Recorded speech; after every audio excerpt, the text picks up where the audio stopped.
Represent InfinityWall, vertical locomotion in virtual reality using a rock climbing treadmill. With the ongoing improvement of commodity virtual reality headsets, their ability to create immersion increases continuously. However, movement in the virtual environment is still confined by the physical space. To overcome this issue, techniques like point and teleport have been introduced in the past. In doing so, the user actively acknowledges the physical borders of the space available, which might break immersion. While walking or running is the usual form of locomotion inside a virtual environment, other forms have been presented as well, including rock climbing.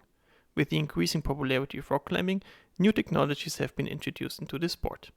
Multiple vendors offer so-called climbing treadmills. These have a vertical conveyor belt with attached hand and footholds. The mechanics involved move the belt in sync with the climber, allowing for an infinite ascent. While these machines are commercially available, an integration of VR is still missing. In this late-breaking work, we present the implementation of a system that allows for climbing on a physical climbing treadmill while being immersed in a virtual environment. For this, we use the Vive VR system. Vive trackers are attached to the frame of the climbing wall to track the position and slant of the machine. 3 lighthouse systems were employed, 2 in the front of the wall and 1 above the wall pointing towards the floor. In the back of the wall, a spring-loaded wheel with a rotary encoder measures the position of the wall. A magnet glued on the belt indicates the null position to read switch. To obtain 3D models of the climbing halls, we used photogrammetry. These halls are then mounted with bolts that are screwed into existing threads integrated into the belt of the climbing wall. To position the virtual halls in respect to their physical counterparts, we implemented a simple editor. First, the position of the physical hold has to be defined. This is done by placing the bottom of the Vive controller directly on the head of the bolt. Placing the controller again on the belt defines the ground plane. The user is then guided through the process of selecting the corresponding virtual model of the climbing hold. After selecting the virtual hold, the correct orientation can be set by rotating the Vive controller.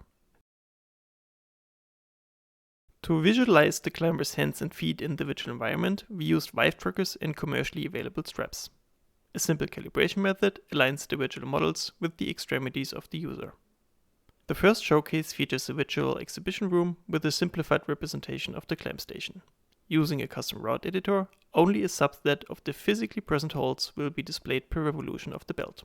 The second showcase immerses the climber into a skyscraper climbing simulator in a futuristic city. The system presented allows for continuous climbing in a virtual environment. To add to the feeling of height, an altimeter is shown on the climber's wrist. Informal trials have shown that climbing is easily possible. A piece of virtual floor is faded in whenever the climber's feet approach the physical floor to bring back a sense of orientation.